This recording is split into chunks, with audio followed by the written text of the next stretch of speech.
This one simple concept will completely revolutionize how you apply force when you're fighting. So stay tuned to find out how you can put this to work for you.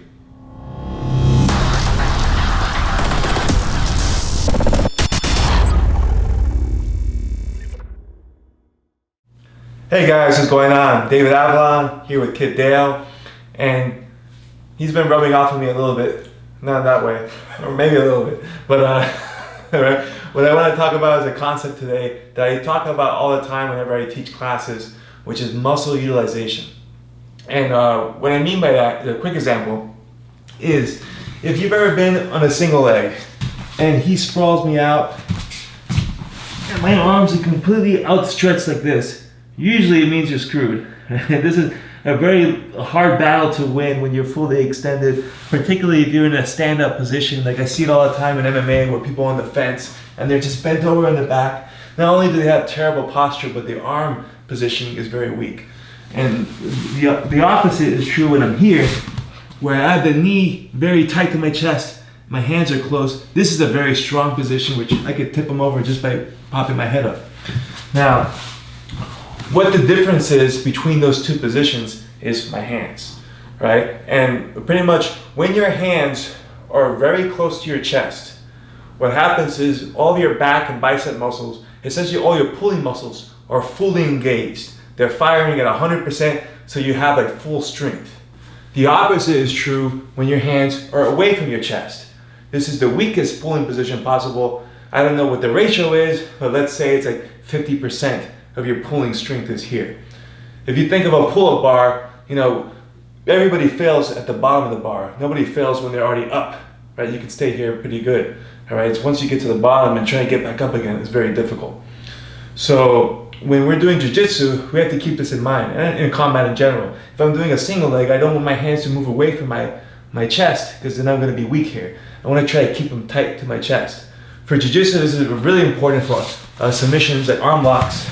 Like if we're doing an arm bar, a lot of times people are fighting grips, and let's say the grip breaks, and then they come here. I just put myself in a weak position, because if he puts his legs down a little bit, sir.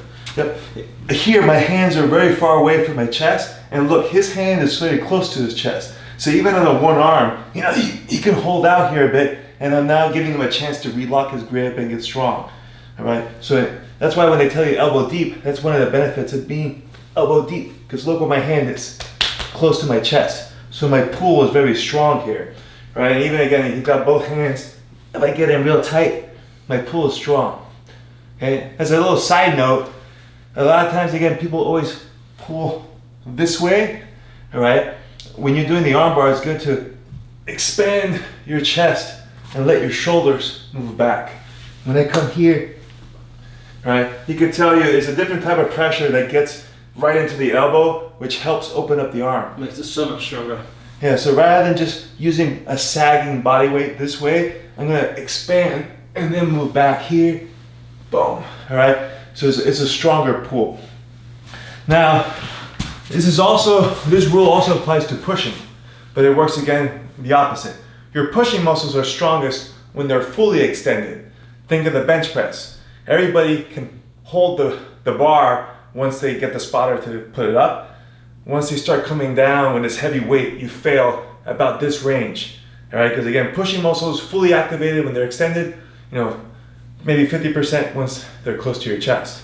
So if you've ever been squashed by somebody who breaks your frame, like I'm in a half guard, I'm here, my frame here is strong, right? But if he changes the angle, now he's here, now my frame is dead, and my push here is very weak. You gotta get squeezed out of me, right? Why? Because my hands are close to my chest. So if I'm trying to be a defender and create space, I don't want to let my hands get too close to me because I'm gonna get smashed. I need to keep my frame out. I can use my legs to supplement that, but when my hands are extended here, it's hard, all right? If you think of like football, when they put that stiff arm, it's really hard to get around that stiff arm. Like you're not gonna break this grip going forward. He's gonna have to come at an angle to chop out the grip and then close in. So again, this is a concept I call muscle utilization. So you have to know when you're either pushing, you want to be in a position where your arms are locked out or close to being locked out. When you're pulling, you want to have your hands close in where you can stay nice and tight. And if you keep those concepts in mind, it's going to allow you to be much more efficient with your submissions and your takedowns. And I'd like to thank my buddy Kit, all right, for helping me bring some of these concepts out of mind. If you want to follow him, you can check him out at kitdaletrain.com, Facebook, Instagram at kitdale. He covers a lot of his instructionals, or like I like to say, not the opposite, but they focus on different aspects where I try to focus a lot on technical details. He focused more on the underlying concepts that make those details work. So for me, having had him here, I think now for almost a month here, I've picked up a lot of stuff from him, and I know you will also. So again, kitdaletrain.com to check out his stuff. Thank you for watching the video. I hope you enjoyed it. And if you did, please like and leave a comment below. Now, if you want to get more weekly videos right into your YouTube inbox, subscribe to my channel now. And for even more blog articles and videos, you can visit my website, which is davidavellan.com, and you can also learn more about my courses there.